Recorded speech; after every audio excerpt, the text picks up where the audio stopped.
अस्सलामु अलैकुम वरहमतुल्लाह। मुहतरम सामईन व नाज़रीन, मौलाना मोहम्मद सअद कादहलवी कौन हैं?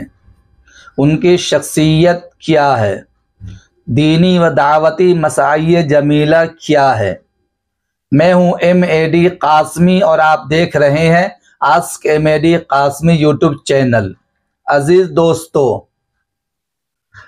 आज मैं मौलाना मोहम्मद सअद कादहलवी दामत बरकातुहुम की शख्सियत और दीनी दावती मसाइल जमीला से मुताल्लिक अहम गुफ्तगू लेकर आपकी खिदमत में हाजिर हूँ।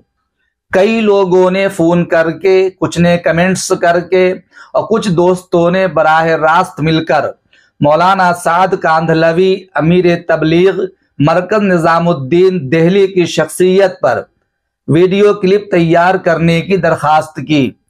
लिहाजा आपकी खिदमत में मौलाना सअद साहब कादहलवी के मुतालिक ये क्लिप मौजूद है। आप खुद भी सुनिए और दूसरों को भी शेयर कीजिए। दोस्तों, मौलाना मोहम्मद सअद कादहलवी दामत बरकातुहुम 8 मुहर्रमुल हराम सन 1385 हिजरी मुताबिक 9 मई सन 1965 ईस्वी को बंगला वाली मस्जिद बस्ती निज़ामुद्दीन नई दिल्ली में मौलाना मोहम्मद हारून साहब कादहलवी के घर पैदा हुए। उनकी बिस्मिल्लाह सन 1392 हिजरी में वालिदे मरहूम मौलाना मोहम्मद हारून ने आखिरी हज के दौरान में मुफक्किर इस्लाम हज़रत मौलाना सैयद अबुल हसन अली नदवी रहमतुल्लाह अलैह से रियाजुल जन्नह में करवाई। गोया के मौलाना सअद साहब के पहले उस्ताज मुफक्किर इस्लाम हुए। मौलाना सअद साहब की विलादत से 1 माह कबल उनके दादा हज़रत मौलाना मोहम्मद यूसुफ कादहलवी रहमतुल्लाह अलैह की वफ़ात हो चुकी थी और पैदाइश के 8 साल बाद उनके वालिद मौलाना मोहम्मद हारून कादहलवी का भी इंतकाल हो गया। चुनांचे उनकी परवरिश व तरबियत वालिदा की निगरानी व सरपरस्ती में उनके नाना मौलाना मोहम्मद इजहारुल हसन कादहलवी रहमतुल्लाह अलैह, शेखुल हदीस हज़रत मौलाना ज़करिया कादहलवी और तबलीगी जमात के उस वक्त के अमीर हज़रत मौलाना इनामुल हसन कादहलवी रहमतुल्लाह अलैह ने की। सन 1985 ईस्वी में मदरसा काशिफुल उलूम दिल्ली से पढ़कर फारिग हुए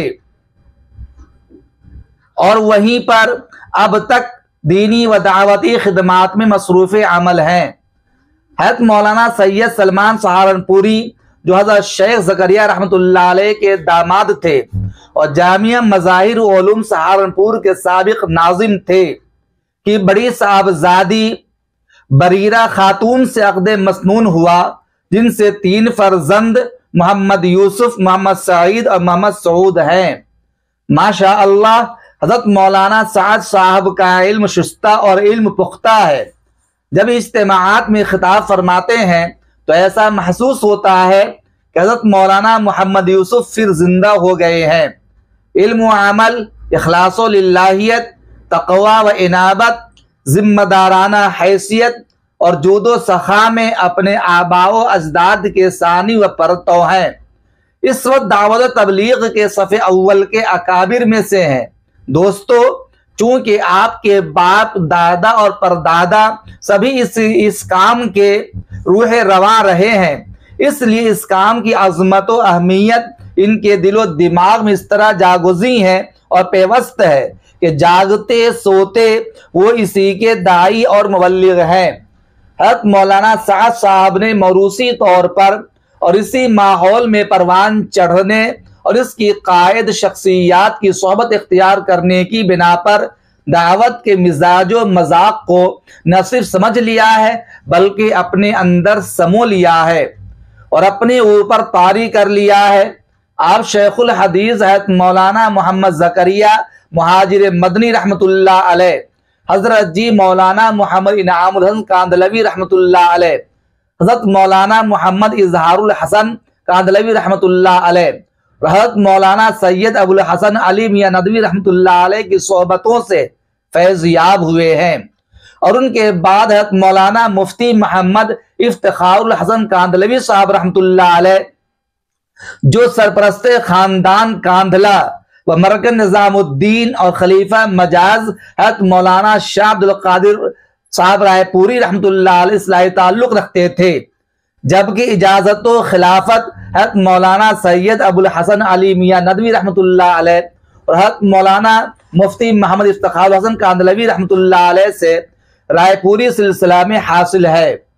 अल्लाह ताला मौलाना साद कांदलवी को लंबी उम्र अता फरमाए और सेहत व आफियत भी अता फरमाए।